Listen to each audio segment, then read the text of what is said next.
सही बात पूछो तो सारी साधना केवल देह भाव को मिटाने के लिए है। देह भाव मिट्टी, जो भाव करो वही आनंद में डूबो, चाहे आत्मस्वरूप ब्रह्म भाव करो, चाहे भगवत भाव करके सखा सखी गोपी गोपा जो चाहो भाव कर लो, क्योंकि आत्मस्वरूप कैसा भाव करो जैसा। विचार करना, जैसे मानो एक सन्यासी है, वो आत्मस्वरूप को निर्गुण निर्विकार देख रहा है, अनुभव में आता है ना। एक भक्त है, उसे दास रूप में देख रहा है। दास शरीर थोड़ी होता है, दास स्वरूप भाव में उसने भावना की भेद बुद्धि करके, और तो उसे दास सेवक भाव अनुभव हो रहा है।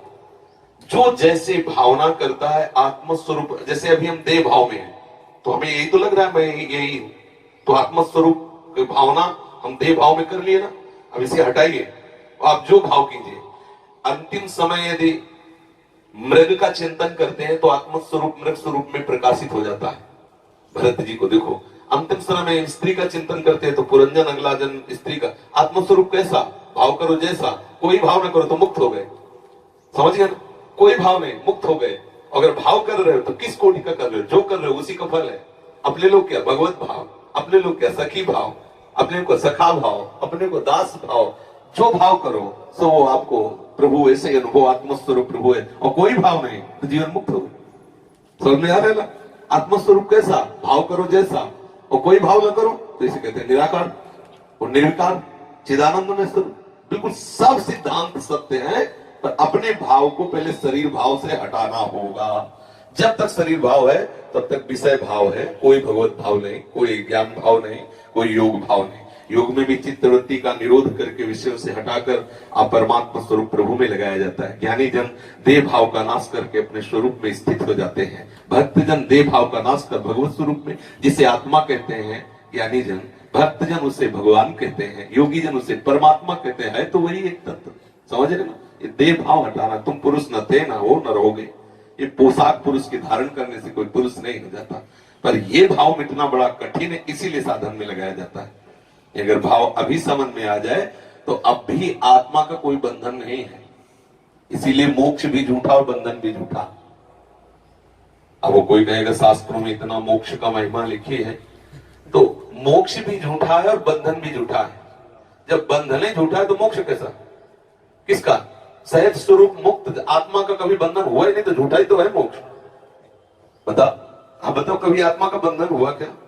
कभी आत्मा का त्रिकाल में कहीं बंधन शास्त्र में लिखा हो तो मैं बताओ।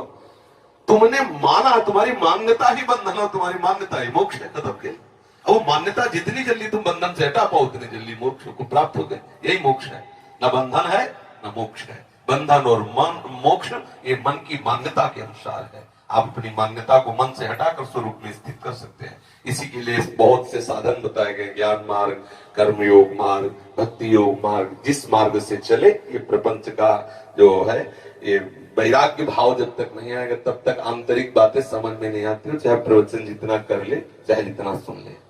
नायमात्मा प्रवचनेन लभ्या, चाहे जितना प्रवचन कर ले लेकिन आत्म तत्व का बोध नहीं होता। चाहे जितना प्रवचन सुन ले, चाहे जितना बुद्धि बलवान हो, आत्म तत्व जब वर्ण करें तब होता है। हमारा लक्ष्य दृढ़ हो जाए और सब बाहरी, आज हम चाहे जितना सुने व्यवहार को ही सत्य मान रहे। देख लीजिए, छोटी छोटी बात में प्रतिकूलता अनुकूलता, लड़ाई झगड़ा राग द्वेष कहाँ है? केवल बातें केवल हो रही आत्म तत्व बोध की तरफ या भगवत मार्ग की तरफ। सच्चाई से चलने लगो, अंदर ही मार्ग दिखाई देने लगेगा, अंदर ही प्रकाशित हो जाता है मार्ग। साधकों को ज्यादा माथापच्ची नहीं करनी पड़ती।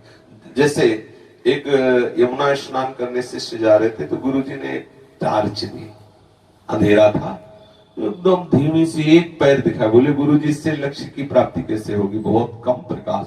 बोले जितना एक पैर के लिए प्रकाश है बस वो पैर बढ़ाते चले जाओ तो हर पैर में प्रकाश मिलेगा, आप लक्ष्य तक पहुंच जाएंगे। बस ऐसे ही हमें जो नाम मिला है, थोड़ा चिमचिमाहट सी लग रही है आनंद की, उतने भी आप चलना प्रारंभ कर दो, आपको लक्ष्य तक पहुंचा देंगे। होता क्या है, हम इस बात में परेशान रहते हैं, ये मंत्र नहीं वो मंत्र। मंत्रों से कुछ नहीं होना, चिंतन से होना है। आप चिंतन सुधार लो, अभी ठीक हो, अभी आनंद आ जाएगा। कुछ न जपे, कुछ न जपे, कुछ न चाहे, जीवन मुक्त हो गए। ये जितना चाहे संन्यास मार्ग हो चाहे भक्ति मार्ग हो, ये जो नाना प्रकार के भागवतिक बातें हैं, ये विषय चिंतन मिटाने के लिए है। एक स्थिति ऐसी आती है, पूर्ण कृतकृत्यता का अनुभव होता है, वो जप वाला भी नहीं रहता। और संतों ने तो इतना कहा है कि आराध्य देव ही उसका जप करते हैं, वो तो पड़ा रहता है। आगे की स्थिति काहो के बल भजन को काहो के आचार, व्यास भरोसे कुंवर के सुवत पाओ प्रसाद।